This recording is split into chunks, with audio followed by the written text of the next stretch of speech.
Muy buenas tardes. Hoy lunes 25 de mayo del año 2026, siendo las 3:03 de la tarde. Vamos a saludar con mucho aprecio a todos los que participan en la presente actividad académica, que corresponde a la conferencia magistral titulada Argumentación y Derecho Penal, que va a estar a cargo del doctor Walter Palomino Ramírez. Conferencia correspondiente a la edición número 16 de los lunes universitarios, que como saben es un producto académico más del programa El Minjus en tu universidad, que está a cargo del Centro de Estudios en Justicia y Derechos Humanos.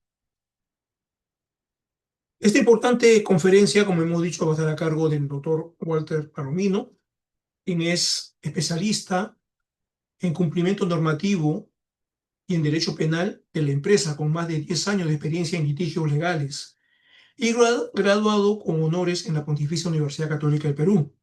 Cuenta con el grado de maestro en Derecho Penal por la misma casa de estudios, máster en cumplimiento normativo en la Universidad Castilla-La Mancha y con la condición de egresado del programa de doctorado de Derecho y Ciencia Política de la Universidad Nacional Mayor de San Marcos. Es docente universitario e integró el Observatorio de Compliance de la World Compliance Association Capítulo Perú. Actualmente es coordinador del área penal de la Universidad Científica del Sur y co-coordinador de la Clínica Jurídica de Interés Público Capítulo Penal. La presente conferencia, y como es habitual, tiene una duración aproximada de 60 minutos. Obviamente, si el docente desea un tiempo adicional, lo puede tomar.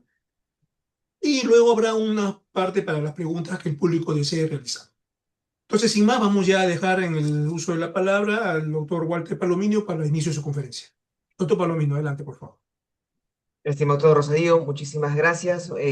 Agradezco sinceramente al Ministerio de Justicia y Derechos Humanos y a su dirección correspondiente por la gentil invitación para formar parte de este espacio académico ya ampliamente reconocido. El tema que tengo el gusto de poder compartir con ustedes es sobre argumentación jurídica y derecho penal, o en todo caso, sistema de justicia penal.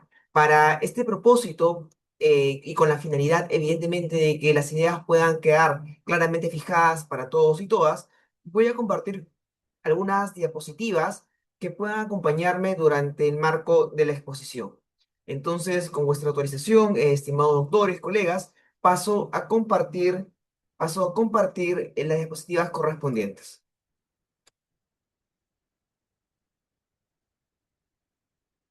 Muy bien, creo que sí se pueden observar sin ningún problema. Igualmente, por favor, si es que surgiera alguna dificultad técnica de audio o de imagen, por favor, háganmelo saber.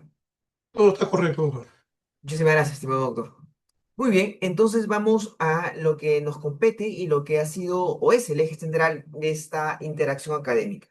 Lo primero, debemos observar lo siguiente. La agenda que presento ante ustedes parte de los siguientes puntos que considero básicos e importantes. Por un lado, una introducción al tema, luego la argumentación jurídica como actividad racional, estructural y dialéctica, para luego pasar a lo que es la transformación del derecho penal en el Estado constitucional y democrático de derecho. A partir de esto veremos cómo la dogmática penal, la teoría del caso y la argumentación jurídica se incardinan, se complementan de cara a asumir adecuadamente lo que se entiende por un litigio estratégico. Veremos, pues, qué se espera de aquel litigante que se considera estratégico de cara a los casos que asumen, se entiende con responsabilidad. Y luego tendremos algunas conclusiones, siempre sometidas a vuestras observaciones o críticas correspondientes. Entonces, como un primer aspecto, veremos lo siguiente. En clave únicamente de introducción, me gustaría empezar estas ideas señalando que al día de hoy el proceso penal contemporáneo ya no puede comprenderse, desde mi perspectiva, como un espacio de mera aplicación mecánica de normas, sino más bien como un ámbito eminentemente argumentativo, a través del cual la decisión judicial, la condena a absolución, el sobreseimiento de un caso, por ejemplo, va a depender en gran medida de la calidad de las razones que las partes sean capaces de ofrecer. Este cambio no es accidental, no lo es, sino más bien el resultado de un proceso histórico e institucional que ha llevado a la constitucionalización del derecho, transformando a partir de ello profundamente tanto la estructura del sistema jurídico como la actividad interpretativa de los operadores del sistema de justicia. Un aspecto importante que se desprende de lo que acabo de indicar es que al día de hoy, y como me respalda un sector amplio de la doctrina, el derecho ha dejado de ser concebido como una estructura basada únicamente en reglas, para ser entendido como una práctica social que está orientada evidentemente a la resolución de problemas, sobre todo problemas complejos, mediante la argumentación. Es este tránsito lo que va a explicar y va a implicar que la actividad jurídica ya no se agote en la identificación de normas consideradas válidas, como lo postulaba el positivismo, sino que exige su justificación racional en función de los principios, de los valores y derechos fundamentales que devienen de la Constitución, de aquel referente valorativo que implica a todas las ramas del derecho e indubitablemente también al derecho penal. Por esa razón, en este nuevo escenario, el derecho penal se encuentra, estimados doctores, desde mi perspectiva, sometido a exigencias reforzadas de justificación, ello en atención a la intensidad de la intervención estatal que implica. Recordemos que el derecho penal da cuenta de un injusto cualificado, de una, digamos, intervención grave en las libertades ajenas, y por esa razón se recurre al derecho penal para la prohibición de tales conductas. Así dicho, la imposición de una pena que supone una limitación directa de un derecho fundamental como es la libertad locomotora, ¿verdad? Obliga al sistema de justicia, al Estado, a que toda decisión penal sea no solamente legal, evidentemente tiene que serlo, sino racionalmente justificable. Como consecuencia, entonces, la argumentación jurídica deja de ser un elemento que se podría entender accesorio del proceso penal para convertirse en su núcleo estructural. Siendo esto así, me atrevo a colocar ante ustedes la siguiente interrogante. Estimados colegas, doctores, ¿es posible ganar un caso, ganar un proceso penal, si se tiene una mala teoría del caso, pero una buena argumentación? Estimados doctores, digamos, dejando de lado que la suerte puede jugar un factor importante en algunos escenarios, lo cierto es que la teoría del caso constituye la estructura material sobre la cual se construye la argumentación. Con esto no estoy refiriéndome o no estoy limitando teoría del caso a destrezas legales basadas en la adecuada comunicación del alegato de apertura, clausura, del uso de objeciones en el marco de interrogatorio. Me estoy refiriendo a la construcción misma de la teoría del caso basada en el análisis de los hechos, de la legislación aplicable, del derecho y de las evidencias. Esto visto de una perspectiva estratégica. Por esta razón, en la práctica forense ocurre con relativa frecuencia que una argumentación mejor estructurada, ¿verdad? Que atienda a las razones que legitiman la aplicación de las normas, puedan provocar una sólida comprensión de los hechos y salvaguardando o mediando la adecuada comunicación de estas ideas, amplias posibilidades de que el juez atienda lo que aquel abogado o abogada desea transmitir. Esto se explica, desde mi perspectiva, porque el proceso penal es un espacio de justificación racional, no de acceso directo a la verdad.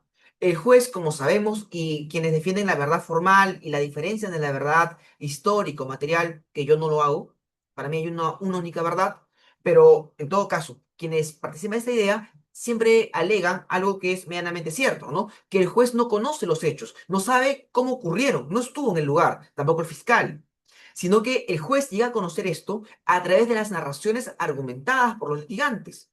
Por esta razón, una argumentación sólida puede dotar de coherencia, de credibilidad y de plausibilidad a una teoría del caso que, en términos fácticos, quizás no estuviera adecuadamente estructurada.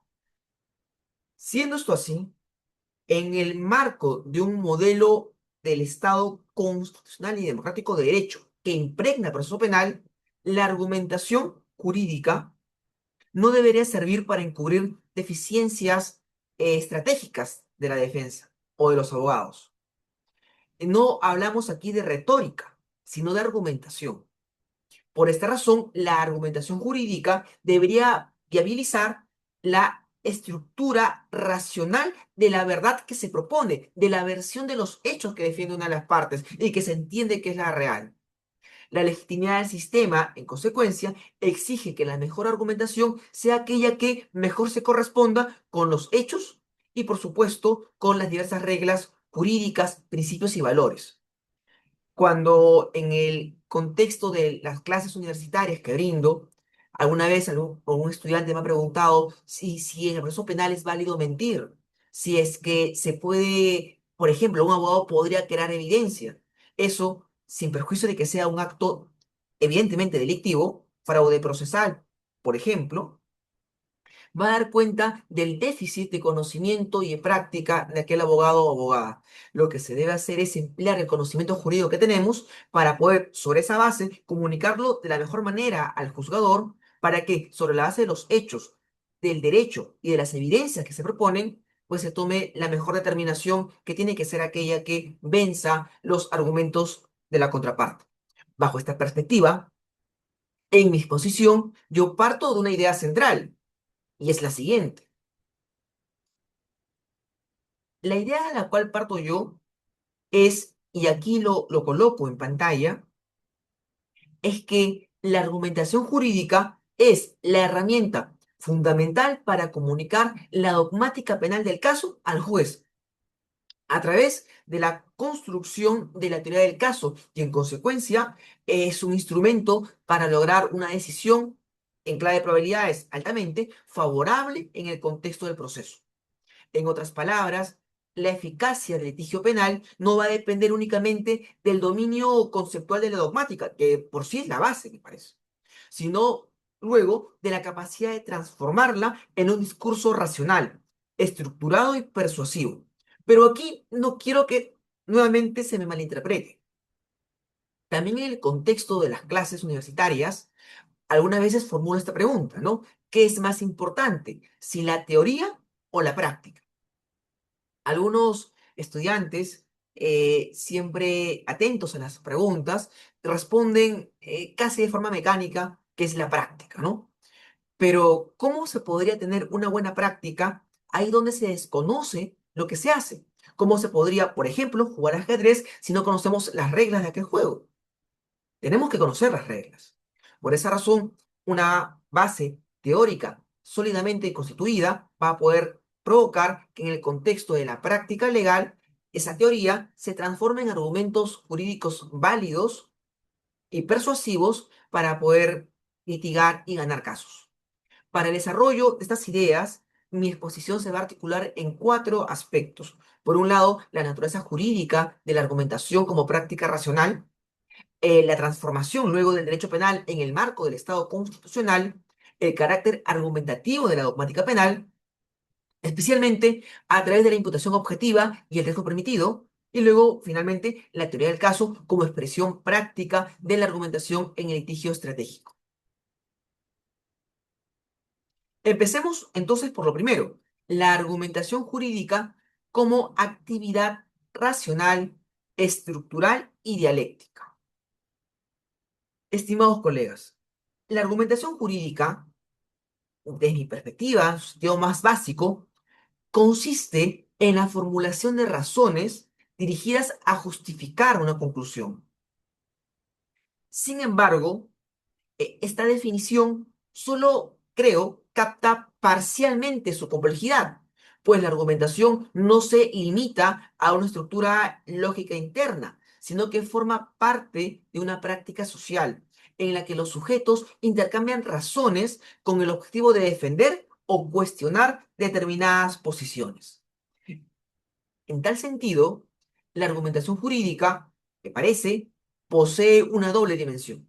Por un lado, tiene una dimensión estructural, toda vez que implica la organización de premisas y conclusiones en un esquema racional, y, por otro lado, presenta una dimensión dialéctica. Ello en cuanto se desarrolla en un contexto de interacción entre sujetos que sostienen posiciones contrapuestas.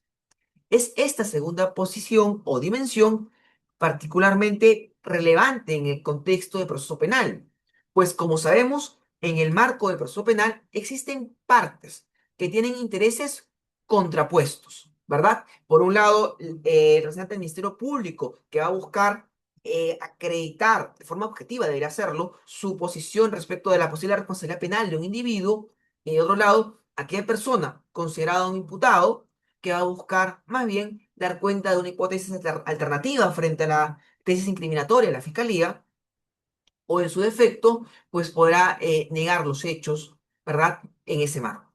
Recordemos que las partes procesales son aquellas que precisamente tienen una controversia una respecto de otras. Un juez no es una parte procesal, si es un sujeto procesal. Bien, ahora bien, bajo esta idea, también me gustaría mencionar otros aspectos importantes.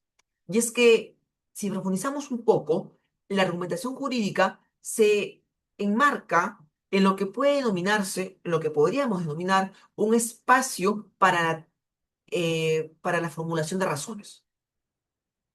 Esto es, un ámbito en el que las decisiones humanas no sean explicadas únicamente a partir de sus causas, sino más bien, sino más bien en un contexto en donde se deba de justificar la respuesta más adecuada, ¿verdad?, frente a una controversia jurídica.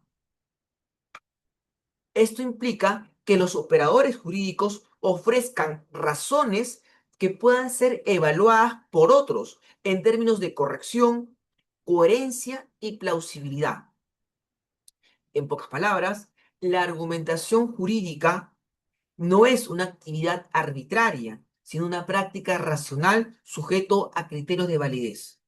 La argumentación jurídica, en su concepción contemporánea, no puede ser pues reducida a una simple estructura lógica de premisas y conclusiones, sino que debe ser entendida como una práctica discursiva orientada a la justificación de decisiones dentro de un contexto institucionalmente determinado.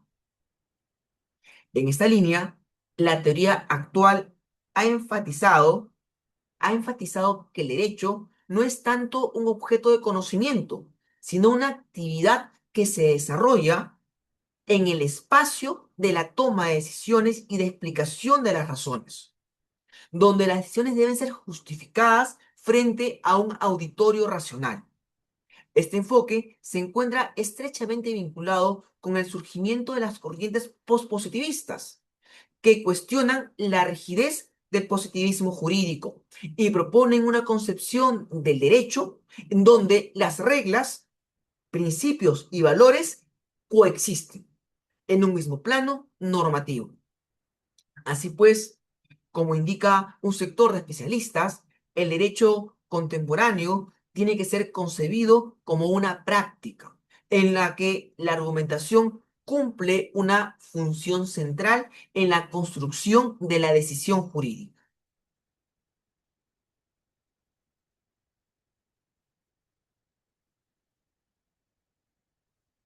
En este marco, debemos observar que la argumentación jurídica va a adquirir un carácter estructural, en tanto organiza el razonamiento, pero también, como venimos diciendo, posee un carácter dialéctico, en cuanto se desarrolla en un contexto de confrontación entre posiciones contrapuestas, lo cual es especialmente visible en el contexto del proceso penal.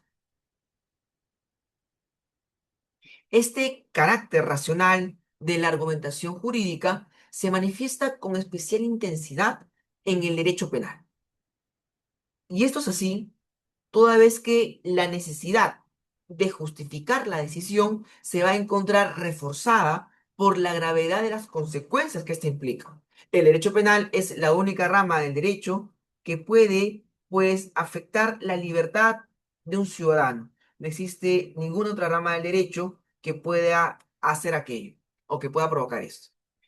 Alguien puede decir, pero ¿qué ocurre si es que en el ámbito penal se impusiera una pena no privativa de libertad?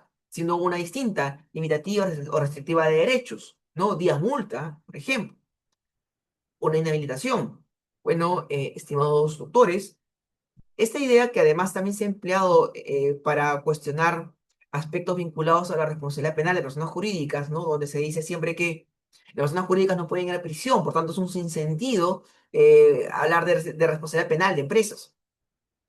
Bueno, la respuesta frente a ello, estimados autores, es que en efecto el derecho penal no tiene como una única clase de penas la pena privativa de libertad, sino que muy por el contrario tiene todo un sistema de sanciones, donde el aspecto quizás más importante o llamativo del derecho penal es su efecto estigmatizante. Sea la sanción que fuere, ciertamente, si es que un ciudadano tuviese que elegir entre que lo inhabiliten en el ámbito administrativo o que la inhabilitación provenga del ámbito penal, muy seguramente cualquier ciudadano preferiría que sea lo administrativo y no lo penal lo que defina su suerte. Entonces, hablamos aquí de un carácter racional de la argumentación que se va a manifestar con especial intensidad en el derecho penal, por la necesidad, creo yo, reforzada de justificar las decisiones que implican graves consecuencias para los derechos de un individuo. No cualquier argumento va a ser suficiente para justificar una condena, sino únicamente aquellos que logren integrar adecuadamente los hechos, las normas y principios en un discurso coherente. Como siguiente punto de esta exposición, de este diálogo, voy a pasar a dar cuenta de la transformación del derecho penal en el marco del Estado constitucional. Así, un primer aspecto que debemos de tomar en consideración es el siguiente, que aquí paso a mostrar.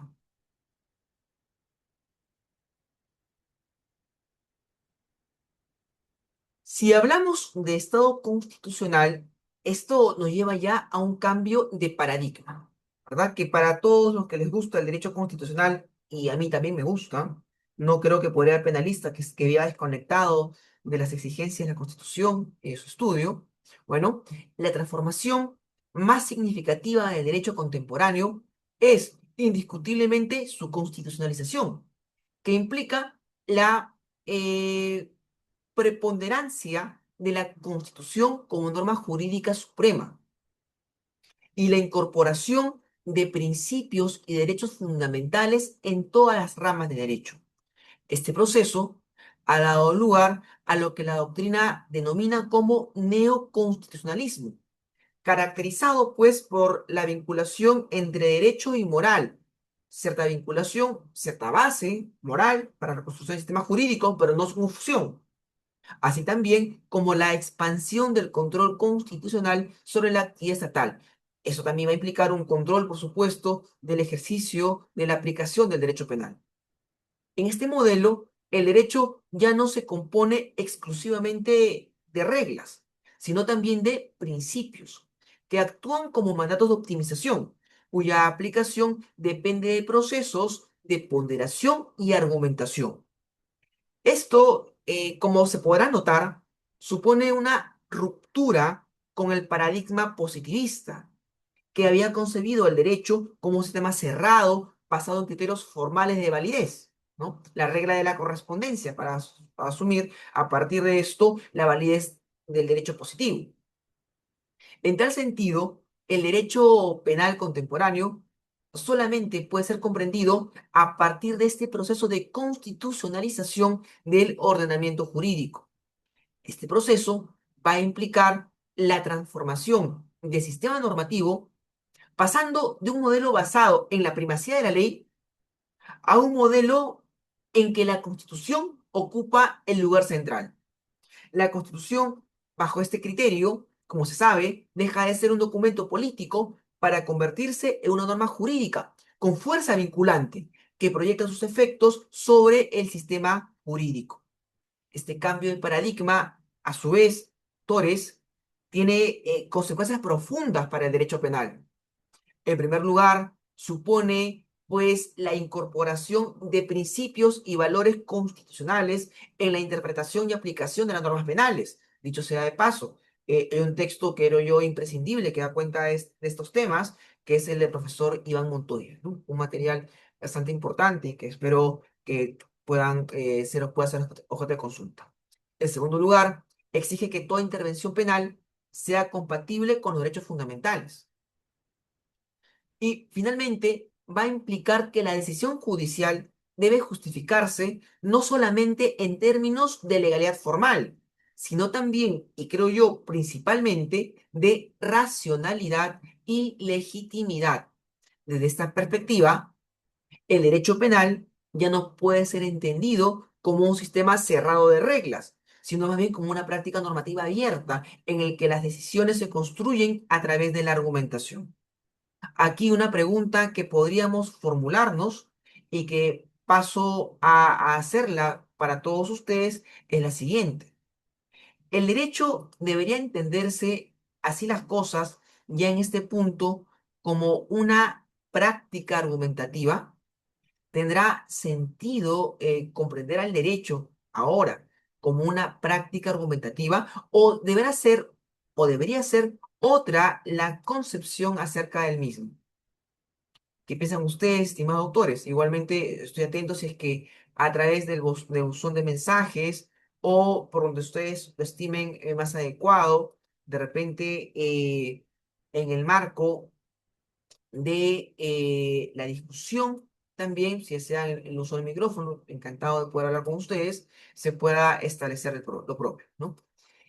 Para mí, el derecho debe entenderse, y aquí paso nuevamente a compartir las diapositivas, como un paso previo, antes de hablar de la dogmática penal como sistema argumentativo, el derecho debe entenderse como una práctica argumentativa. Pues bien, vea, una de las consecuencias más profundas, y por supuesto que los leo, si es que hay mensajes aquí, de este cambio que venimos mostrando, estimados doctores, es la redefinición del derecho como actividad. Bien, es la redefinición del derecho como actividad. Entonces, según las corrientes argumentativas modernas, el derecho debe ser entendido como una práctica orientada a la solución de conflictos mediante la justificación racional de decisiones, lo que va a implicar abandonar la idea de que la aplicación del derecho consiste solamente en la subsunción, ¿no? De los hechos bajo la norma primaria. Aquí hablamos de un giro que implica reconocer que la decisión jurídica va a requerir que integremos los hechos, las normas, pero también los principios y valores constitucionales. De esta manera, la argumentación se convierte en el mecanismo que permite articular todos estos elementos en un discurso coherente y justificado. Eh, a partir de esto, otra interrogante que podríamos formularnos es la siguiente. ¿La constitucionalización del derecho penal, como la venimos comentando, fortalece o debilita la seguridad jurídica? Porque alguien podría decir que hay donde la subsunción no es suficiente, hay donde el juez no es más boca de la ley y no es un aplicador acrítico de las reglas jurídicas, sino que las interpreta conforme con la Constitución, puede generarse cierta zona o espacio, ¿verdad?, de inseguridad. Pues bien, ante este interrogante, doctores, que me voy adelantando quizás a lo que ustedes luego puedan preguntarme, me gustaría indicar que la constitucionalización introduce evidentemente una tensión, ¿verdad?, entre seguridad jurídica y quizás justicia material, en un caso en concreto. Por un lado, la incorporación de principios y la necesidad de ponderación, como venimos mencionando, puede generar de repente una mayor incertidumbre en la medida en que las decisiones dejan de estar completamente predeterminadas por las reglas, ¿no? Ya no hablamos de juez como boca de la ley. Sin embargo, de otro lado, este mismo fenómeno fortalece la legitimidad del sistema al permitir, creo, decisiones más justas y acorde con los derechos fundamentales. En realidad, no se trata de una debilidad, sino de una transformación. La seguridad jurídica deja de ser entendida como rigidez normativa para pasar a ser concebida, y me parece que esto es sumamente importante, como previsibilidad razonable basada en argumentos. Previsibilidad razonable basada en argumentos. No es lo que la ley quiere que sea, sino la respuesta basada en razones respecto de cómo un hecho puede haber sido comprendido en una norma jurídica. Esas razones de ser previsibles, lógicas, no contravenir tampoco, por supuesto, la semántica del precepto, ¿no? Es una idea que también no debemos dejar de tomar en consideración. Debe ser previsible razonablemente y basada en argumentos que sostengan esa posición. Por esa razón, aquí podemos hablar, estimados doctores, de una superación del formalismo, ¿verdad? Y en consecuencia de una crisis respecto del método de aplicación basado en la subsunción. Y es que uno de los efectos más relevantes de la constitucionalización del derecho va a ser la superación, pues, del modelo formalista basado en la subsunción. Como sabemos, según ese modelo, la decisión jurídica se obtenía a través del conocido silogismo, ¿no? En el que una norma general se aplica a un caso concreto. Sin embargo, esta concepción para muchos resulta insuficiente en el contexto actual, ya que no permite resolver los conflictos entre principios ni tampoco da cuenta de la dimensión valorativa del derecho. Por ejemplo, en el caso del derecho penal, han existido sendas discusiones respecto de si la tortura puede permitirse o justificarse en determinados contextos, como por ejemplo para salvar muchas vidas. Eh, en ese escenario, si la tortura o, por ejemplo, ¿no? Matar a algunos para salvar a muchos pueden ser razones bien atendidas en el derecho que permitan justificar o no castigar en definitiva la conducta.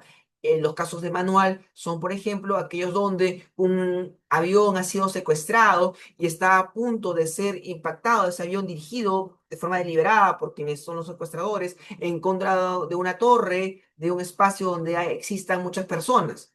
El Estado tendría la legitimidad para poder derribar el avión, pese a que existen muchas personas que van a morir al encontrarse en el avión, pero para esto se va a salvar, digamos, de otro lado, a las personas que se encuentran en aquella instalación, ¿no?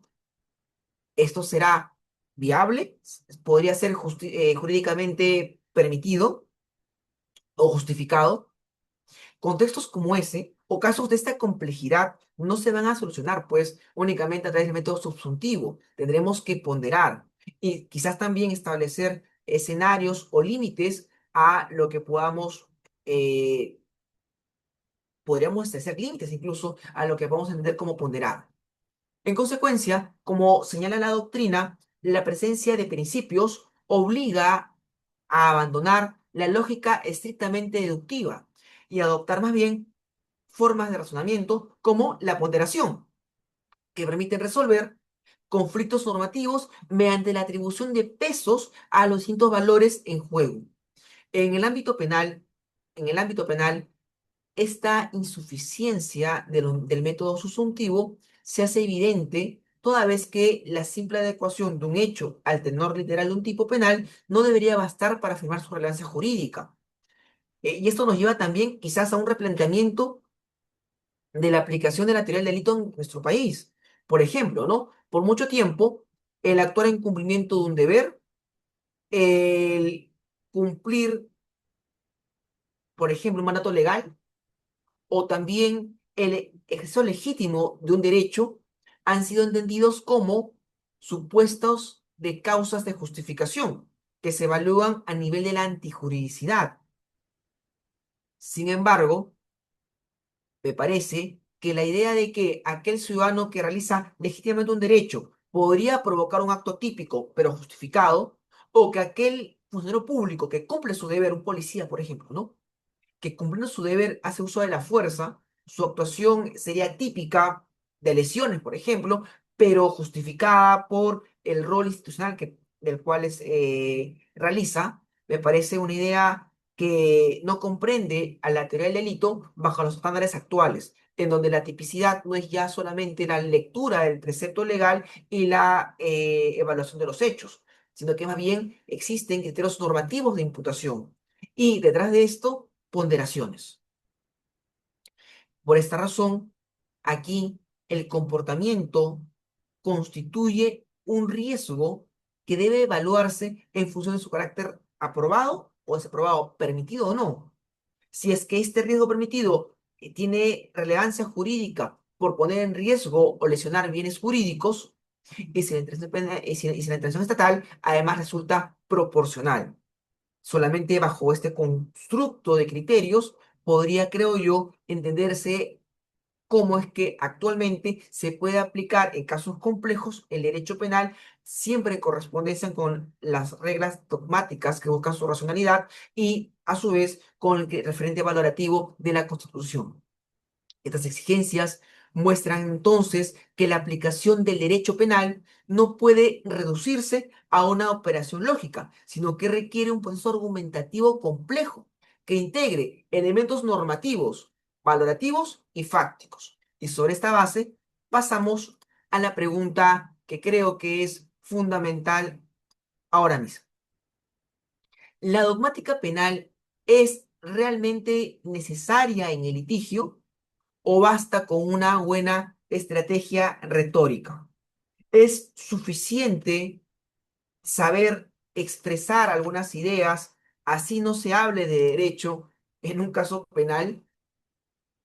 ¿O más bien requerimos, incluso desde la idea del empleo instrumental de las destrezas legales, requerimos del conocimiento jurídico? Para mí, doctores, y estoy atento a lo que ustedes puedan considerar al respecto, la retórica sin dogmática es insuficiente. Y la dogmática, que no viene acompañada de una argumentación jurídica, ojo, no retórica, argumentación jurídica adecuada, es inútil. La primera puede generar persuasión momentánea, ¿no? Pero puede carecer de fundamento racional. La segunda puede ser, me refiero a la dogmática, conceptualmente correcta, pero de repente ineficaz en un proceso en específico.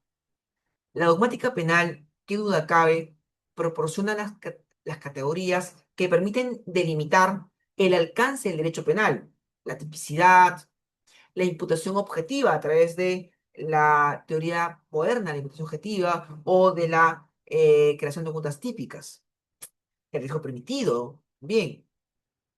Y a su vez, la argumentación jurídica va a permitir que estas ideas puedan comunicar, puedan ser comunicadas de forma comprensible y convincente a quien va a tomar una decisión. En consecuencia, doctores, y con esto voy a adelantando alguna idea sobre mi exposición, el litigante eficaz no va a ser aquel que domina únicamente la retórica. Esto no puede ser así, a menos que sea alguien que combine la retórica y además tenga mucha suerte, ¿no? Sino que más bien el litigante eficaz va a ser aquel que logre convertir la dogmática penal en argumentos persuasivos. En el Estado constitucional, la legitimidad de la decisión va a exigir que la persuasión esté sustentada en razones dogmáticamente correctas, dogmáticamente acertadas. En clave de ejemplo, y en breve, aquí también he colocado algunos casos que vamos a observar, pero adelantando algunas opiniones o ideas, ya sabemos que la dogmática penal busca seguridad jurídica a través de la sistematización de las categorías del delito. Y con esto se busca algo sumamente loable e importante, que es garantizar o proteger derechos fundamentales. La dogmática penal existe porque se busca proteger derechos fundamentales.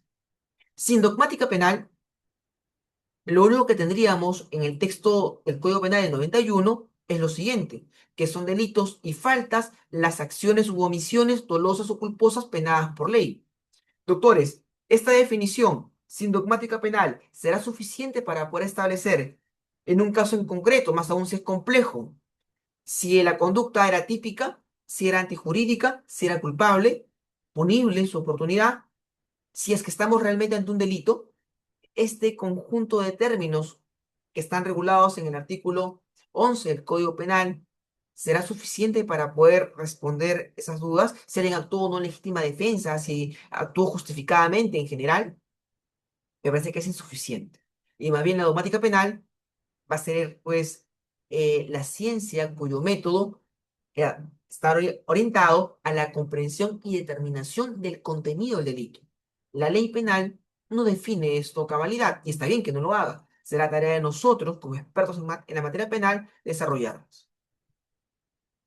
Bajo este conjunto de ideas, doctores, algunas quizás situaciones claves donde se puede observar en mayor medida la complementariedad entre lo que es la argumentación jurídica y el litigio estratégico en materia penal, que concibe la dogmática penal además como un instrumento valioso. La evolución de la dogmática penal ha llevado, como ustedes bien saben, al desarrollo de la teoría de la imputación objetiva, que constituye uno de los principales instrumentos para la atribución normativa de responsabilidad. Esta teoría parte de la idea de que la causalidad no es suficiente para fundamentar la responsabilidad penal, siendo más bien necesario un juicio normativo sobre la creación de un riesgo jurídicamente desaprobado. Este planteamiento supone una ruptura con los modelos causalistas previos, introduciendo más bien una dimensión valorativa en el análisis de la tipicidad. La decisión sobre si una conducta es típica ya no va a depender únicamente de su conexión causal con el resultado, sino, doctores, de su significado normativo en el contexto determinado del sistema jurídico en que nos encontremos. Por ejemplo, ¿no? Un caso por todos conocidos. Alguien maneja un vehículo siguiendo todas las reglas de tránsito. Otra persona decide abruptamente cruzar la pista. No cruza por el puente peatonal, pese a que existe, sino que decide esquivar los vehículos. Esta persona, la primera, que venía manejando, siguiendo todas las reglas de cuidado, su vehículo, impacta a esta última, provocándole la muerte. Pregunta, el conductor, que ha actuado conforme a su rol, que ha cumplido todos los deberes jurídicos del contexto de interacción del tránsito automotriz. Y con esto ha cumplido las condiciones que garantizan la seguridad vial de la prioridad normativa. Aquel conductor que cumplió todas estas reglas debería ser investigado, acusado o hallado responsable de la muerte del peatón imprudente que decide cruzar la pista no por el puente peatonal, sino esquivando vehículos. ¿Ustedes qué piensan?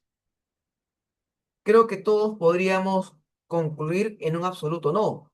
Quien cumple con sus deberes jurídicos no debería ser castigado penalmente. La única forma que lo fuere es que se esté castigando no por él incumplir un deber jurídico, sino por tener mala suerte, ¿no? Que justamente en ese día, a esa hora, en ese momento, a otro se le ocurrió cruzar la pista esquivando carros y no así a través de las vías que corresponden. Aquí se aplicaría, como ustedes bien saben, un supuesto, estimados doctores, de imputación a la víctima. A su vez, desde el punto de vista de la argumentación, como ustedes podrán notar, va a implicar que el litigante deba de justificar por qué el comportamiento, ¿verdad?, del acusado podría haber supuesto o no un riesgo prohibido, o por el contrario, por qué se encuentra dentro del ámbito del riesgo permitido. En el caso Adrián Villar, por ejemplo, deben haberse o se deben estar evaluando si esta persona se encontraba en riesgo prohibido por la forma de conducción que tuvo, además por manejar según su propia defensa en un estado de somnolencia y por abandonar a una persona a la que previamente había atropellado, ¿verdad? Bajo esta línea le podría decir que incumplió su deber de garante respecto de un objeto peligroso, como es el vehículo automotor y dejando a la víctima a su suerte, entonces con esto incrementó las posibilidades de muerte, respondiendo en consecuencia por aquel resultado. Pero si observamos bien estos argumentos, que creo que podrían conducirnos a un homicidio, luego podemos discutir si es doloso o culposo, si ustedes gustan, no hay ningún problema, pero nos podrían alejar también de la aplicación conjunta de otros tipos penales, como es omisión de socorro. Si ya la persona de enviar, por ejemplo, está incumpliendo un deber específico de garante, creo que no tiene sentido ahí atribuirle además el incumplimiento de un deber general, ¿no? Que incumbe a todo ciudadano. A su vez, otro aspecto importante también es la idea del riesgo permitido. Y es que una de las herramientas más relevantes de la dogmática penal contemporánea es la noción de riesgo permitido, que cumple la función de delimitar el ámbito de la libertad en relación con la intervención penal. No todo riesgo debe ser considerado jurídicamente desaprobado. Conducir vehículos es un riesgo. Tener una empresa es un riesgo. Que un médico lleve a cabo una cirugía implica un riesgo, pero son riesgos permitidos que están regulados dentro del contexto de la interacción social, ya sea por reglas, por la lex artis en su caso, ¿verdad? Entonces, únicamente cuando se excede aquel límite, podemos encontrarnos ante una reacción del Estado respecto de la tipicidad de la conducta, ¿verdad? En tal sentido, determinadas conductas, como ya lo he ido adelantando, el cumplir la ley o ejercer legítimamente un derecho, no deberían ser tratadas como supuestos que justifican o disculpan conductas, sino más bien como expresiones de libertad del ciudadano. Ciudadano que ejerce su derecho de forma legítima, actúa conforme al rol de ciudadano. Bajo esa línea, su conducta no podría ser típica. Reitero esto porque en la jurisprudencia nacional, usualmente aquel individuo que realiza legítimamente un derecho, que lo lleva a cabo, se le trata de excluir del caso no por atipicidad, sino por causa de justificación, lo que implicaría, desde perspectiva teórica, que ha provocado y ha realizado un tipo penal, cuestión que yo discrepo. Entonces, no son conductas típicas, ¿verdad? Aquellas que implican la lesión naturalística del bien jurídico, sino más bien, o causal del bien jurídico, sino más bien aquellas que son expresión del incumplimiento de deberes jurídicos.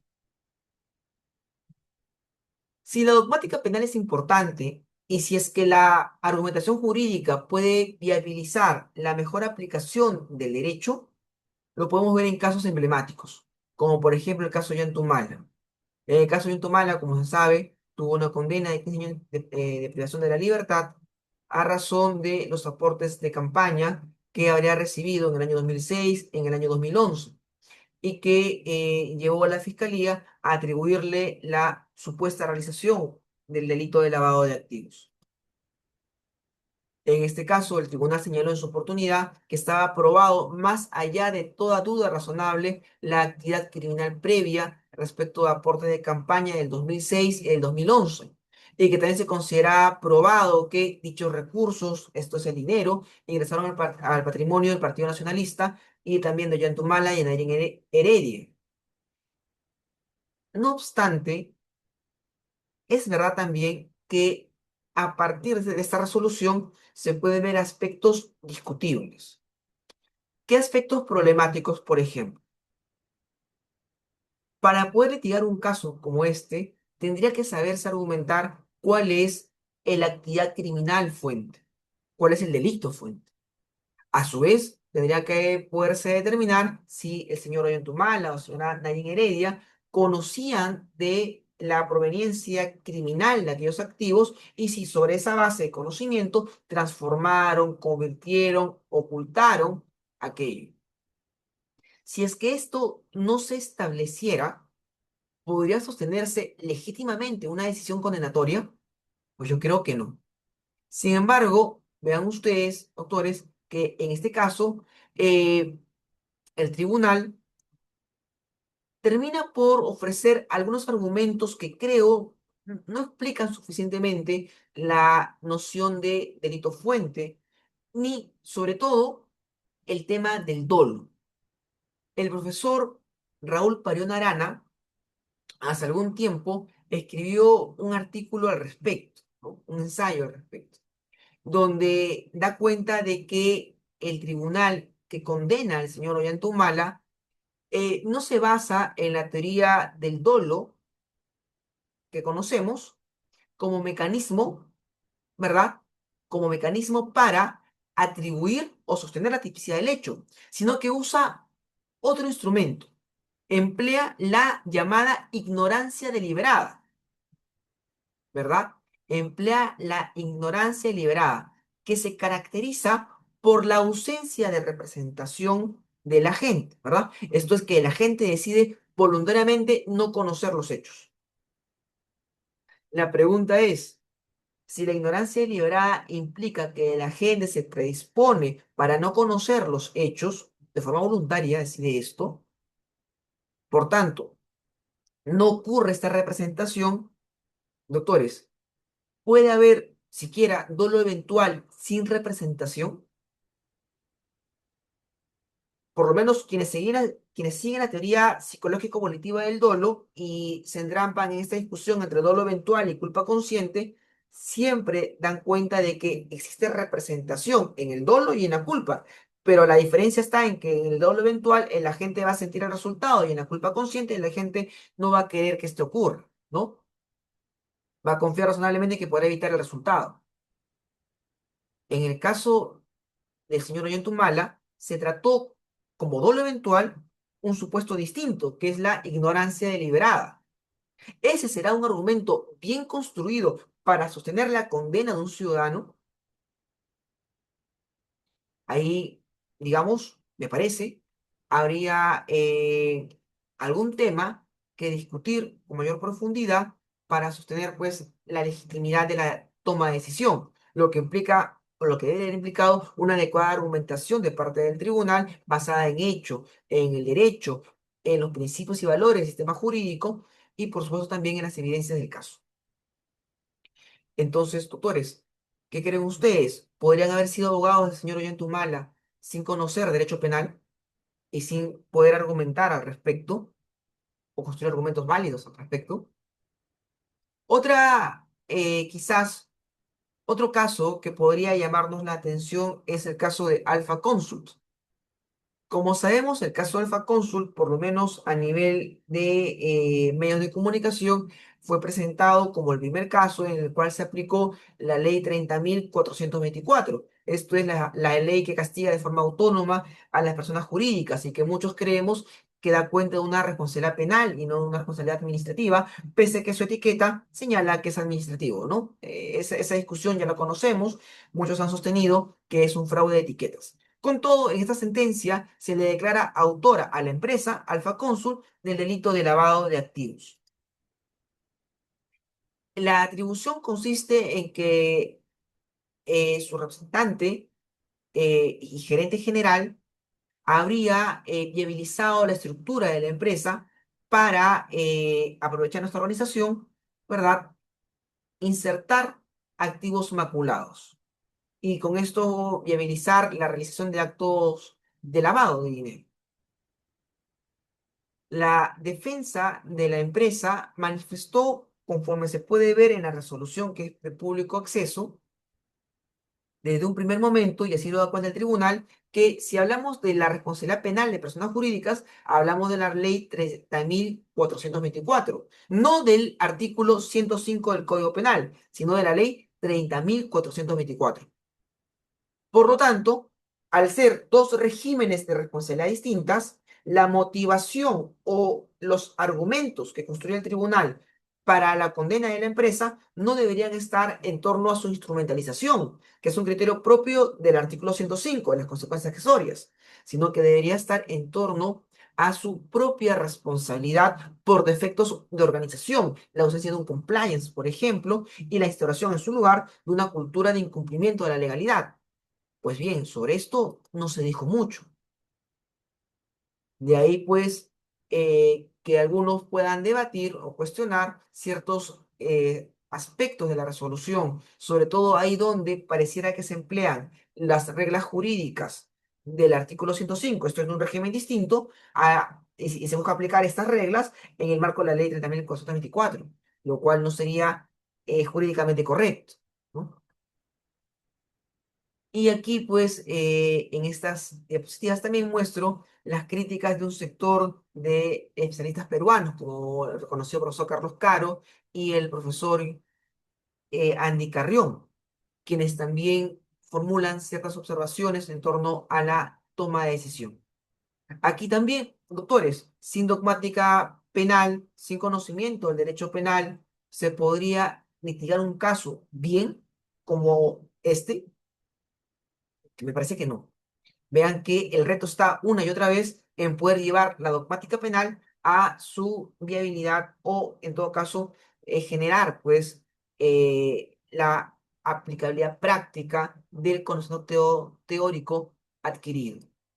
Con esto, y ya para ir cerrando, estimados doctores, pasamos a lo que viene a ser entonces la teoría del caso como síntesis argumentativa.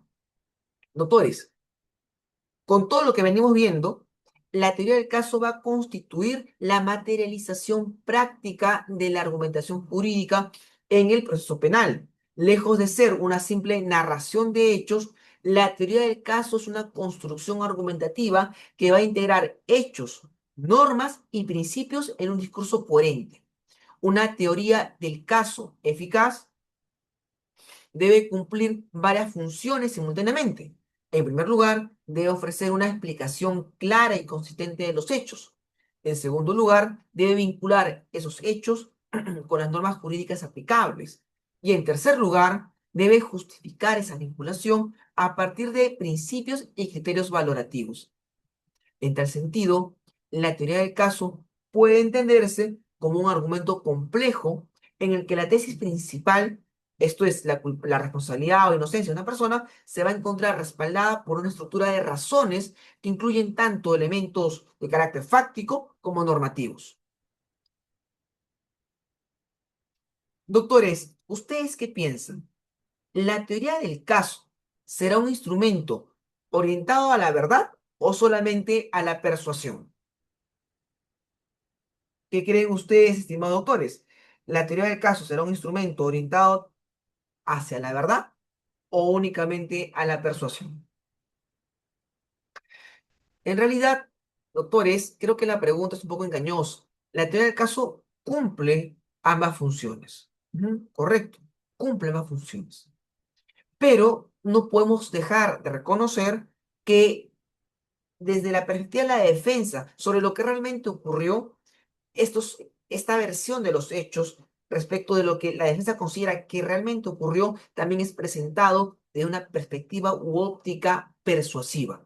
Se trata de una construcción argumentativa orientada a convencer al juez acerca de una determinada interpretación de los hechos, además. Sin embargo, doctores, con la referencia a la persuasión, no quiero que se deslegitime el discurso. En un sistema penal que está abocado, ¿verdad?, a su correspondencia con la Constitución, la persuasión no debería entenderse como desligada de la verdad. La teoría del caso debe aspirar a hacer una reconstrucción racionalmente justificada de los hechos, que sea coherente con la prueba y compatible, pues, con los principios del sistema jurídico.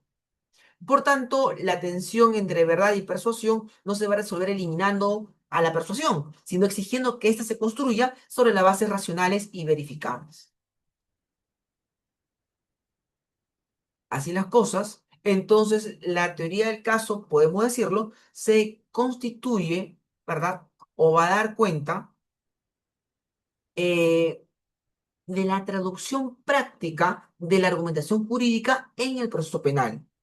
En el contexto que ya hemos dicho, neoconstitucional, esta teoría no puede limitarse a una narración de hechos, sino que debe integrar principios y valores constitucionales. Una teoría del caso eficaz debe, por tanto, reconstruir los hechos, interpretar las normas, ponderar los principios a donde sea necesario. Por ejemplo, en caso de difamación, ¿qué pesa más, el honor o la libertad de expresión o información de una persona? Y sobre esa base, justificar la solución propuesta. En tal sentido, la teoría del caso se va a convertir en un instrumento complejo, ¿verdad? Que finalmente da cuenta de un argumento también complejo que refleja la estructura misma del derecho contemporáneo. Y ya para concluir, estimados autores, aspectos vinculados a la argumentación jurídica y el litigio estratégico. Vean ustedes, doctores, el litigio estratégico en el proceso penal va a implicar, creo que hasta aquí podemos acordar ello, el uso consciente y deliberado de la argumentación jurídica con el objetivo de influir en la toma de decisión de los jueces. Esto supone reconocer que el éxito del litigio no va a depender únicamente del conocimiento del derecho. El conocimiento del derecho es un presupuesto. No podríamos litigar en materia penal, civil, administrativa, tributaria, si no conocemos el derecho, ¿verdad?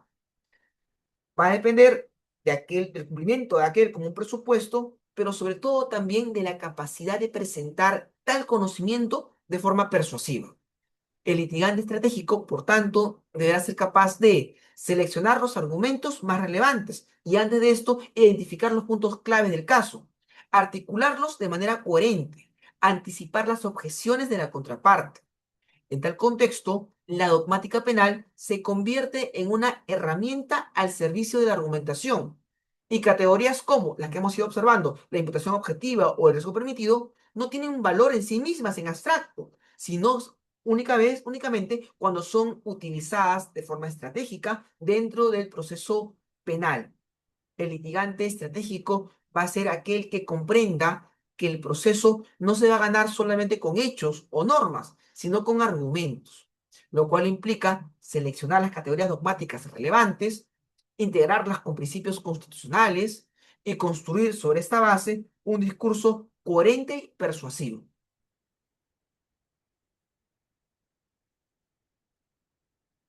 Otro aspecto también importante es el rol de los principios y la ponderación. Hace un momento hablaba con ustedes sobre un hipotético caso por difamación. En el marco del delito de difamación, es un punto muy interesante, se encuentran en conflicto dos intereses valiosos, la libertad de expresión o información y otro lado el honor. Si es que la libertad de expresión primara, prevaleciera sobre el honor, ya no habría más discusión que realizar. Viceversa, también si es que el honor fuera preponderante frente a la libertad de expresión e información. Como ustedes podrán ver, aquí tenemos dos derechos en clave de principios que entran en colisión. Por esa razón que en este marco, donde aceptamos que el sistema jurídico no son solamente reglas, sino también principios y valores, la ponderación se presenta como una técnica argumentativa que permite resolver conflictos entre principios, asignando pues su oportunidad, de acuerdo a las circunstancias del caso, un peso relativo a cada uno de ellos. Este proceso exige justificar por qué un principio debe prevalecer sobre el otro en un caso en concreto, determinado. Los principios o derechos no tienen una jerarquía abstracta. En el ámbito penal, la ponderación resulta esencial para delimitar el alcance del tipo penal y determinar cuándo una conducta debe ser considerada como un injusto, cualificado, susceptible de sanción. Finalmente, doctores, la argumentación jurídica, entonces, como herramienta decisiva para el proceso penal. El proceso penal es, en última instancia, un espacio de decisión basado en la argumentación. El juez no decide únicamente en función de los hechos, sino en función de la manera en que esos hechos son interpretados y presentados por las partes. Esto va a significar que la capacidad de argumentar se convierte en una ventaja a todas luces decisivas en el litigio. Un argumento bien construido puede ser más determinante que la simple existencia de un hecho, en la medida en que es a través de la argumentación que ese hecho adquiere significado jurídico. Por ejemplo, ¿no? Hace un tiempo hubo un caso muy conocido que se difundió en las redes sociales, en donde un trabajador de una lavandería había dejado su chaqueta dentro de una caja de alto riesgo, de alto voltaje eléctrico y al momento de salir del trabajo, ya para retirarse, abre la caja y saca su casaca y sufre una descarga eléctrica. Ese caso provocó la sanción del gerente de aquella empresa, pese a que el lugar estaba, según los hechos del caso, delimitado y había también ciertas capacitaciones sobre esto, ¿no? ¿Ustedes qué piensan? ¿Será justo que en ese caso el gerente, bajo esas circunstancias, ¿no? Si hay otras, pues seguramente tendremos que variar la decisión. Pero bajo esas circunstancias, ¿será justo o injusto que el gerente vaya a prisión? Hay una muerte, pero toda muerte podrá ser imputable al gerente por solo ser gerente de la empresa. ¿Qué creen, doctores? No, ¿verdad? Porque esos hechos, siguiendo por lo menos un derrotero normativista, ¿verdad? Ahí donde los hechos no se puedan transformar, sino sean los que estamos viendo, deberían llevarnos a entender que no existen circunstancias con relevancia jurídico-penal.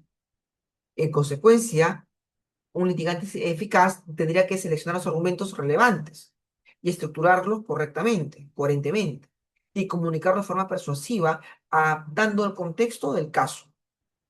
Aquí, por ejemplo, más de uno seguramente quisiera usar su principio de la imputación objetiva como, conocido como imputación a la víctima, ¿verdad? Para señalar que aquí no hay responsabilidad gerente, sino más bien sí, estimados doctores, de la propia persona.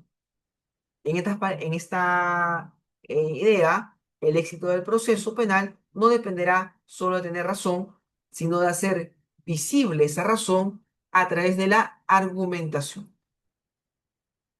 A partir de lo dicho, estimados doctores, y les agradezco los minutos que me han brindado además, el proceso penal contemporáneo y en clave de conclusión, entendido desde el neoconstitucionalismo y la teoría de la argumentación, constituye un espacio estructuralmente discursivo en el que la decisión judicial va a depender de la justificación racional de las posiciones en conflicto.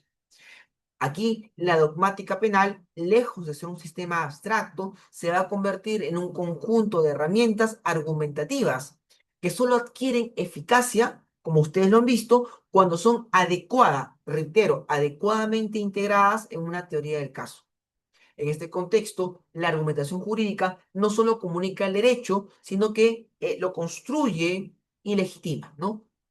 Así las cosas, el éxito en el proceso penal no dependerá de la corrección jurídica solamente, sino de la capacidad de transformarla en un argumento racional, justificado y que sea persuasivo.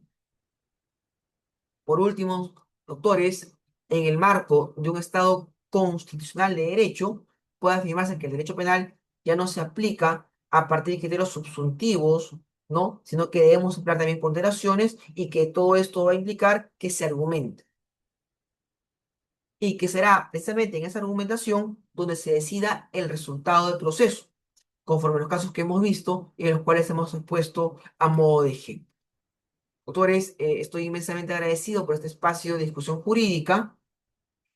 Muchísimas gracias al Ministerio de Justicia y Derechos Humanos, al doctor Rosadío, eh, por permitirme tener este contexto de diálogo con ustedes. Estoy atento, por supuesto, a cualquier duda o consulta que pueda absolver sobre el particular. Muchísimas gracias.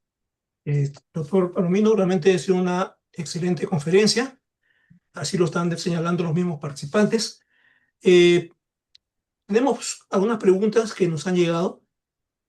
Yo las voy a leer para que usted de repente lo pueda luego contestar. La primera dice, ¿cuáles son las implicancias de utilizar la inteligencia artificial en la argumentación jurídica y en el especial en el ámbito penal? Ujú. Contesto de inmediato, estimado doctor. Sí, doctor, por favor. Excelente. Sí, por supuesto. Doctores, vean, esa pregunta también me la han formulado muchas veces en el contexto de las clases universitarias que brindo. Eh, yo particularmente, no me parece que se deba prohibir ni en las universidades, ni en ningún contexto, el uso de la tecnología, ¿no? Inteligencia artificial, uso de mecanismos que puedan facilitar la elaboración o construcción de ideas, no me parece que sea algo per se prohibido. Lo que en todo caso debería ser, creo yo, expresión de responsabilidad es que el empleo no sustituya, o los argumentos que se pueden obtener, las ideas que se puedan obtener, no sustituya el estudio sólido del derecho por parte del abogado. Si es que el abogado o experto no conoce de derecho, ya sea penal, civil o administrativo, ¿cómo podrá controlar la respuesta que le ofrezca la inteligencia artificial? Ahora, si es que la pregunta incide en si un abogado litigante puede usar la IA para poder construir escritos y demás. Bueno, esto se ha ido ya definiendo en cierta medida y claro, sí existen ciertas reglas, creo yo, que deberían ser reconocidas por todos, ¿no? Como por ejemplo el uso limitado de estas herramientas, la comunicación al cliente y la responsabilidad por lo que se pueda materializar en el documento que finalmente se presenta ante el sistema de justicia, ¿no? Hay casos, creo que los conocemos, donde se han empleado jurisprudencia inexistente, ¿no? Se menciona la resolución, pero esta decisión no existe. Entonces, ese es un uso evidentemente temerario de la inteligencia artificial. Hoy en día diversas universidades integran el Legal Tech, así como también el empleo dentro de este marco de la inteligencia artificial y que creo que es importante poderla acercar al ejercicio profesional, pero de forma responsable. No sustituye al abogado, ayuda al abogado a poder formular algunas ideas. Una pregunta de los participantes dice, ¿cuál es su opinión respecto de la función inquisidora del derecho penal en el contexto del pedido de la implementación de la pena de muerte debido a las extorsiones y sicariato? Bien, desde mi perspectiva, la pena de muerte es completamente inviable en nuestro país por múltiples razones. No solamente por instrumentos internacionales que evidentemente harían casi difícil, ¿no? Sin eso, a través de su renuncia, la aplicación de este tipo de pena, sino también por otras razones que creo yo tienen incluso mayor peso. En nuestro país, desafortunadamente, existe cierto riesgo de corrupción que no podemos desconocer. Bajo esta línea, ahí donde existe riesgo de corrupción y además también la probabilidad de que algún juez, como ser humano que es, pueda equivocarse, la toma de decisiones que luego no puedan ser corregidas, me parece que sería inaceptable. Eh, a esto se suma también en que la confianza en la sanción no debería, ¿verdad? No debería ser el camino que continúe siguiendo el Estado peruano. Nuestras sanciones se incrementan de forma constante. Se crean mayores delitos o se amplían los que ya existen. Esta fórmula lleva años. Siempre en el ámbito penal se habla de retroactividad benigna. Piden ejemplos de retroactividad benigna, pues qué difícil, porque la legislación nunca se flexibiliza, cada vez se hace más intensa, ¿no? Profesores como Prado Saldarriaga dan cuenta de este punitivismo exacerbado. Entonces, me parece que ni la pena de muerte ni sanciones eh, intrusivas que sean intensas respecto al marco de libertades son la solución. No se puede depositar en la pena, pues la solución al tema de la delincuencia. Lo que debería apostarse son por mecanismos preventivos. El derecho penal llega tarde, como dice Jacobs, no llega cuando ya se mató, ya se lesionó, ya se robó.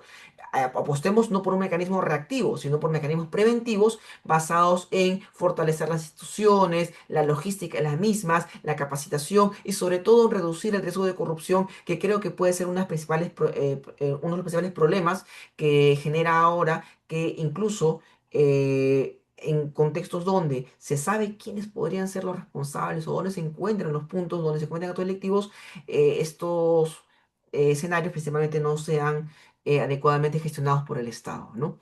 Ahí quizás también podría plantearse que y las noticias así también lo han dicho, no estoy siendo infidente, ¿verdad? Que existen ciertos funcionarios públicos, policías, algunos, así como pueden haber más policías, pueden haber malos abogados, no estoy tratando de generalizar, por supuesto que no, pero si es que esto existiera así, pues evidentemente no va a ser posible una adecuada contención de la delincuencia. Debemos pasar, creo, como una tarea prioritaria del Estado a reducir el riesgo de corrupción y otros. En pocas palabras, la pena de muerte, bajo este conjunto de ideas del error judicial, del riesgo de corrupción y que tampoco la pena puede ser la medida adecuada para la disminución de la criminalidad, y que así lo ha demostrado la experiencia, pues evidentemente mi posición es en contra.